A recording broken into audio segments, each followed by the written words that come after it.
All right, let's talk about the real first steps of ethical hacking. And I mean the real first steps, not the Hollywood version. We're going to crack open a professional training guide to see how a security mission actually gets started. Ready? Let's jump in. Yeah, you know the scene. Some hacker in a hoodie, furiously typing while green code cascades down the screen.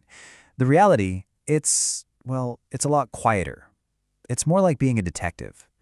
The first phase isn't about breaking things. It's all about careful preparation and observation, building a solid foundation before you make a single move. So here's our mission briefing. First, we're building our virtual workshop. Then we'll get into the super important art of taking notes. After that, we do a little spying with public tools. Then we start actually poking at the digital doors. And finally, we'll see how to connect all those clues. Okay, first things first. Every mission needs a base of operations. For an ethical hacker, that base is a virtual lab. It's a totally safe, completely isolated space where you can practice, experiment, and break stuff without any risk of causing real-world harm. Just think of it like your own private little corporate network, all contained inside your computer. The guide we're following uses a whole mix of virtual machines. Some are intentionally vulnerable, like Metasploitable. You've got Windows servers, Ubuntu, the whole shebang. It's set up to feel just like a real target, but it's really your personal playground. Now, one of the first things you got to do is get your machine to join this fake network. The first command, set execution policy bypass, is basically you telling Windows, hey, chill out for a minute, these are my lab scripts, just let them run. The second command, reset computer machine password, that's how your machine shakes hands with the network's big boss, the domain controller. It's a small thing, but it's what makes the simulation click. And here's a little piece of genius hidden right in the setup process. The guide gives you default passwords like password. Now, that's obviously just to make things easy in the lab, but it's also a perfect mirror of a massive real-world problem.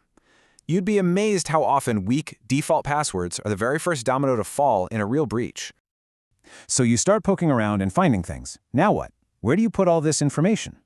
This brings us to a skill that is absolutely crucial: taking good notes. This job isn't just about finding flaws, it's about reporting on them. If you find a huge vulnerability but can't explain it clearly to the client, your work is basically useless.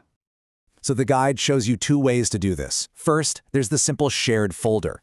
Think of this as your scratch pad. It's quick, it's messy, great for the lab, but you would never use it on a real gig. Then there's Dratus. Now this is the pro tool. It forces you to be structured and methodical, turning your messy notes into a professional case file. So what's the big deal? Why bother with all this structure? Well, having a methodology is what separates a professional from just some random person trying to break stuff. It ensures you're thorough, that someone else could repeat your tests, and that your final report actually makes sense. It's the difference between being a scientist and just causing chaos. All right, now for the fun part, the spycraft. We are now officially in the passive reconnaissance phase. The goal here is to gather as much information as we possibly can about our target without them ever knowing we exist. We won't send a single packet their way. And believe it or not, one of your best tools is just Google. Using these special search queries known as Google Dorks is like having a superpower. Look at that first example. You're literally telling Google, hey, only show me PDF files from this one website that have the word contact in them.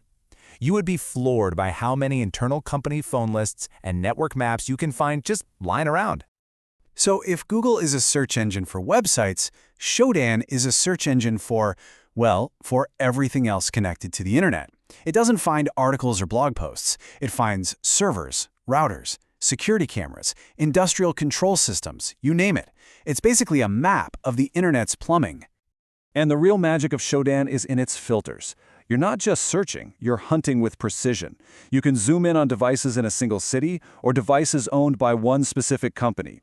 You can search for everything running a web server on port 80 or even find every machine that identifies as a Windows server. It is an unbelievably powerful way to map out a target. Okay, the spy phase is over. We've gathered all our public intel. Now the mission escalates. We're shifting from just looking from afar to actively probing the network. It's time to start gently poking at the digital doors to see who's home and which doors might be unlocked. And we start with the most basic tool imaginable, ping. It's really just the digital version of shouting, "Hey, you there," into a dark room and listening for a reply. It's simple, but it's the quickest way to find out if your target is even online and listening before you do anything else. Next, we need a translator. See, we humans use names like Google.com, but computers only care about numbers, IP addresses.